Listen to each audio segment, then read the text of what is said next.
Spellbreak, is it the best battle royale game ever made? I will attempt to answer this in a super serious Spellbreak review. Let's rock!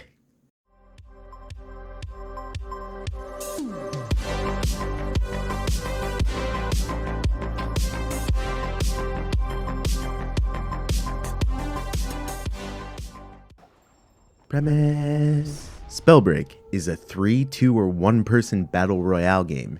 You may be familiar with Fortnite, PUBG, or Call of Duty Warzone. If you're not, you must not have any siblings to punch off the computer when you get home from a hard day of professional gambling to support your e-girlfriend, all the while tax evading and racking up credit card debt as if you were going for the Guinness World Record for world's most in-debt degenerate gambler. Look at me projecting again. Maybe you're looking for a battle royale with less guns and more pixie dust or fireballs or whatever. You essentially choose a loadout by mixing and matching gauntlets of different elements. Each one does different things, which I will cover in the gameplay section. You also pick your talents and are dropped into the practice area where everyone can fight each other and test abilities. You can fool around with different combinations here. As you have a main gauntlet and a secondary, almost all of them have combinations together, like creating flaming tornadoes. I like to call those the California Special. You and your team look at the map and decide where to drop in to create havoc. Rings will glow red if another team has selected that drop zone, or yellow if it's clear. The next part is my favorite part. If you pick heavily contested zones, you will land in the middle of what looks like a magical version of World War II. It's D-Day, baby! And a landscape full of shooting lightning, ice patches, poison clouds, or whatever else will be your playground while you make a desperate scramble to kill or be killed. If your health and armor hit 0, you're turned into an orb. If your teammates can't get to you before the enemy does, they can exile you, removing you completely from the game. You can find upgrades for your gear and talents strewn about, and enemies will drop what they collected when they die. Like in other battle royales, the area gradually shrinks until you're forced to fight. The last team or person alive takes the W. Gameplay. Here's where the game really differentiates itself. What I realized that I personally dislike in the genre is a lack of progression. Most battle royales have nothing to unlock besides cosmetics. There's no long-term gain.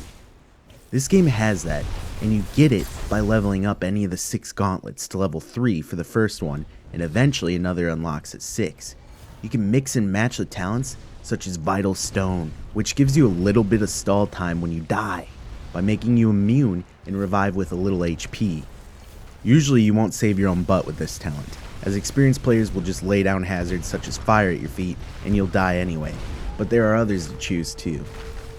It can be a pain in the butt when you start out, as someone with strong talents, when you have the basic ones, will have a slight edge, even if you're at the same skill level and accuracy. But it feels rewarding to unlock and keep that progression and lean into your own personal playstyle. Speaking of personal playstyles, let's talk a little bit more about that. Each of the gauntlets does varied things, and I'm going to run through them. The fire gauntlet lobs projectiles that you have to lead and have good range. They feel kind of like quake missiles. On impact, they burn enemies and leave fire on the ground. The secondary skill creates a giant flame wall, which you can use for area denial or to dash through. It is pure chaos and one of the more fun gauntlets to use. Yeah, burn it all down. Sing it with me, children, you know the words. It's beginning to look a lot like Portland. All because the Fed, they're tasing you to the ground while your city's burning down on your own front lawn. This joke went way too far. I really did it this time. We're just going to ignore it. Back to the review. Toxic is great for stealth, and shotgun players from other games will feel at home with this one. It has a short range attack with horizontal spread. On impact, it causes armor damage and leaves a pool of poison. The alternate skill lobs an AoE poison cloud. It will also make you invisible if you walk through it, and you can attack someone then for extra damage. Lightning is basically akin to a burst rifle in other games. It has hit scan, and each hit while held down increases the spread a little. It is great at mid-distance combat. Its alternate skill is calling down a delayed lightning strike from the sky, shocking enemies hit. Shock essentially silences enemies, preventing them from fighting back with skills or using runes at all. Frost is your typical MLG phase clan weapon, okay? It's a sniper rifle. You can charge the attack to do more damage. Its secondary skill creates an area around you which slows and then freezes enemies. This area can also block some of the projectiles. Stone Gauntlet makes you an earthbender. This is for the anime guys. You Hulk smash enemies with a powerful long-range ground attack, which grants you a little extra armor if it's low. As you can imagine, in a game where people fly, this can be very hit or miss. Thankfully, your alternate attack, if someone manages to dodge your primary, you can just frickin' smack them in the face with a gigantic boulder. They ask you how you are, you just have to say that you're fine when you're not really fine, but you just can't get into it because they would never. Wind. I personally hate this one. As short, medium distance projectiles you have to lead. They fire decently fast, but seem to do insignificant damage unless you manage to really land all of your shots.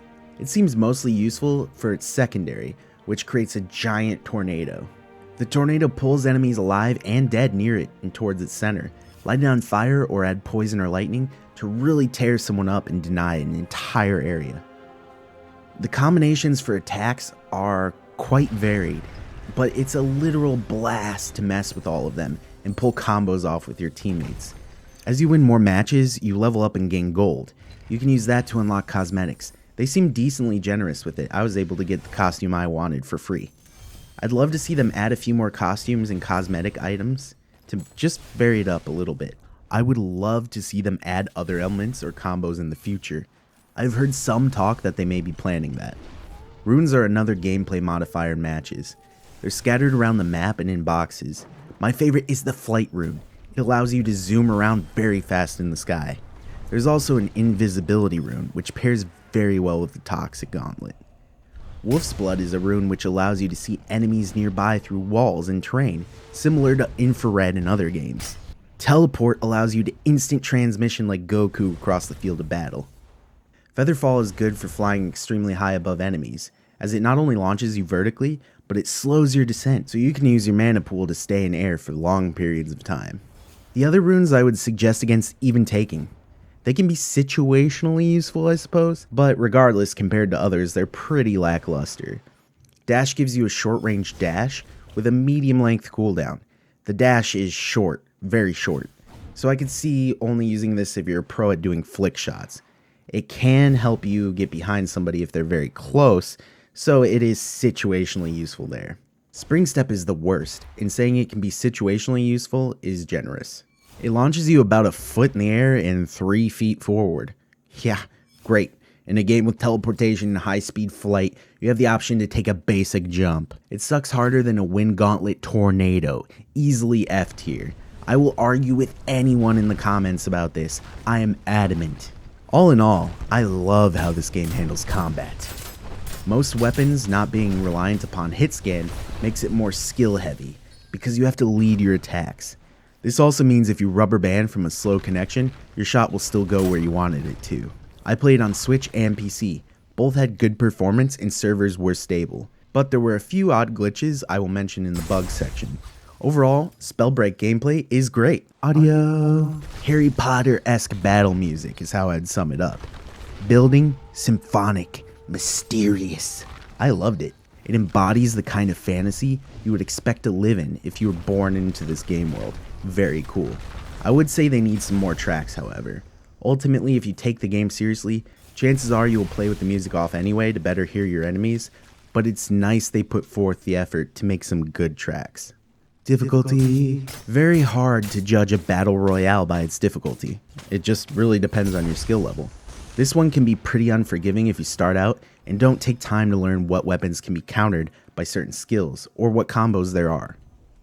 It can also be very hard if you're just starting out with none of the better talents and get unlucky enough to get matched with people who have been playing a while.